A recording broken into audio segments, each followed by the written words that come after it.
Spencer Johnson's Who Moved My Cheese? An Amazing Way to Deal with Change in Your Work and in Your Life is a deceptively simple parable that has become a cultural shorthand in American workplaces, schools, and living rooms for how to face change without losing your footing.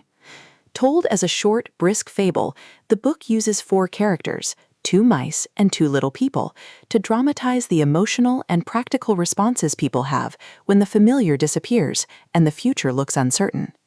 For U.S. readers who live in a culture that prizes adaptability but often struggles with it in practice, Johnson's story functions like a pocket manual, short enough to read in one sitting, memorable enough to repeat at meetings, and practical enough to apply the next time a job, relationship, or routine shifts.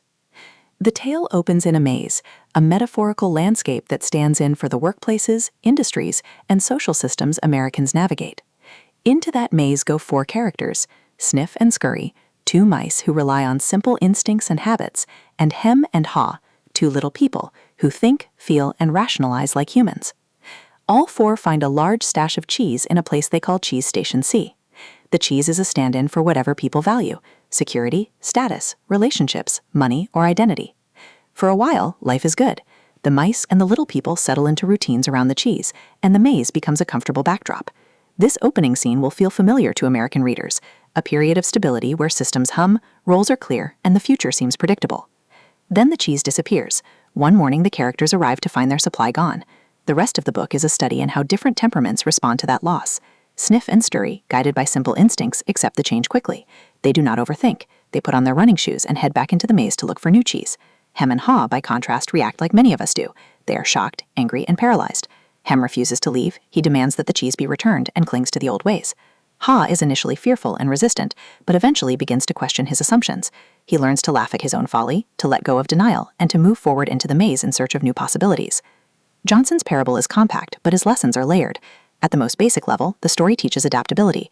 Change happens, and those who anticipate it and act quickly fare better than those who cling to the past. For American workplaces, where industries can be disrupted overnight by technology, policy, or market shifts, this is a blunt and useful reminder. The mice's behavior models a bias for action. They sniff out early signs of change and scurry to respond. The little people's behavior models the human tendency to overcomplicate, to personalize loss, and to let fear freeze decision-making. Johnson's point is not to dehumanize complexity, but to show that simple habits, vigilance, readiness to move, and willingness to experiment often outperform elaborate rationalizations when circumstances shift. A second theme is the psychology of denial and fear. Hem's refusal to accept the missing cheese is a portrait of how people rationalize loss. He blames external forces, waits for things to return to normal, and punishes anyone who suggests change.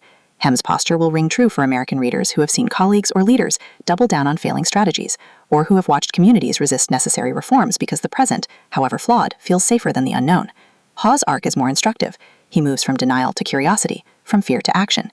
He writes messages on the wall as he goes, short aphorisms like "change happens," "anticipate change," and "move with the cheese and enjoy it," which become the book's memorable takeaways. Those wall sayings function like workplace sticky notes or leadership mantras, short, repeatable, and easy to recall when anxiety rises. Johnson also emphasizes personal responsibility. The mice do not wait for permission, they act. Haw learns that waiting for someone else to fix the problem is a form of abdication. In American cultural terms, this resonates with the value placed on initiative and self-reliance. The book does not ignore structural realities. Mazes are real and sometimes hostile, but it insists that within those constraints, individuals still have choices about how to respond. That message has made the book popular in corporate training rooms. It encourages employees to take ownership of change rather than delegating all adaptation to leaders or consultants. Another practical strand is the role of small experiments. Haw's search for new cheese is not a single grand plan. It is a series of small steps, each one a test. He tries different corridors, learns from dead ends, and adjusts his approach.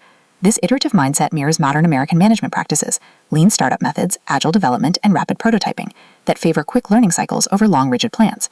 Johnson's parable predates many of these methodologies, but captures their spirit. When the environment is uncertain, small experiments reduce risk and accelerate discovery. The book's tone is deliberately non-judgmental. Johnson does not vilify him, he portrays him with empathy, showing how fear and attachment can be powerful anchors. The story's moral is not that Hem is a villain, but that his choices lead to suffering. Haw's transformation is offered as a model, not a moral superiority. This balanced tone helps the book land across the American political and cultural spectrum. It is not a polemic, but a practical fable about human behavior.